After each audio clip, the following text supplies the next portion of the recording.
rumpun etnis negara lain yang dikenal dekat dengan Indonesia adalah Malaysia dan Filipina.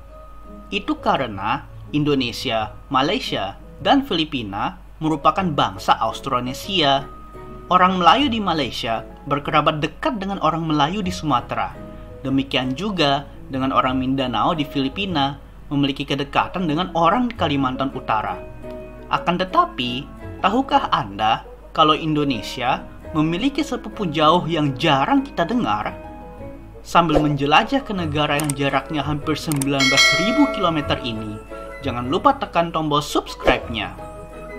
Yap, kita telah sampai di Suriname, negara yang memiliki kedekatan etnis dengan bangsa Indonesia. Suriname terletak di Amerika Selatan, tepatnya di sebelah utara Brazil. Mungkin kalian pernah samar-samar mendengar negara ini, atau mungkin tidak pernah mendengar sama sekali. Walaupun jarang dibicarakan di media, hubungan bilateral Suriname dan Indonesia terbilang cukup bagus. Masing-masing negara memiliki kantor kedutaan besar. Di Indonesia, kedutaan besar Suriname berada di Kebayoran Baru, Jakarta. Sekarang, saatnya kita menjawab pertanyaan awal kita. Mengapa Suriname disebut sepupu jauh Indonesia? Nama Suriname sebelumnya adalah Dutch Guyana. Ya, Suriname dulunya merupakan jajahan Belanda, sama seperti Indonesia. Awalnya, Suriname diklaim oleh Inggris pada tahun 1650 yang diberi nama Guyana. Tapi, pada tahun 1667, Belanda berhasil merebut Guyana dari Inggris. Sejak saat itu, wilayah tersebut menjadi Dutch Guyana. Belanda menggunakan daerah ini untuk perkebunan komoditas ekspor seperti kopi, coklat, dan tebu.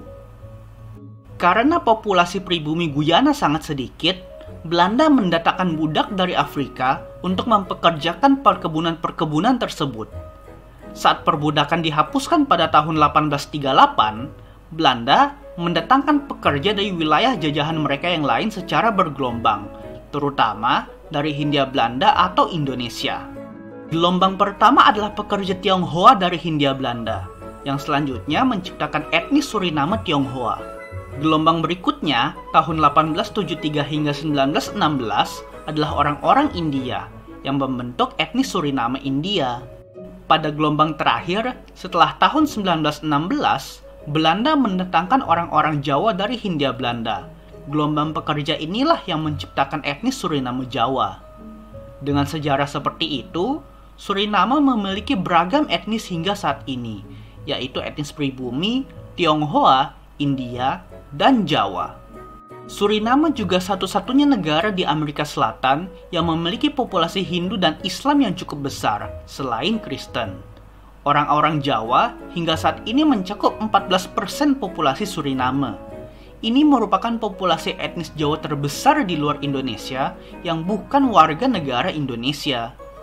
Orang-orang Jawa di Suriname masih mempertahankan budaya dan bahasa Jawanya. Meskipun ada perubahan bahasa, orang Jawa Suriname bisa saling berkomunikasi dengan orang Jawa dari Indonesia menggunakan bahasa Jawa. Karena itu, tidak berlebihan jika disebut Indonesia memiliki sepupu jauh di Amerika Selatan. Begitulah sejarah Suriname. Apakah kalian tertarik mengunjungi Suriname atau bahkan mencoba berbicara bahasa Jawa dengan mereka?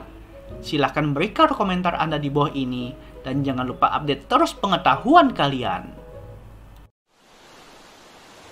Terima kasih telah menonton video ini sampai akhir. Jangan lupa subscribe untuk mendapatkan video-video menarik lainnya.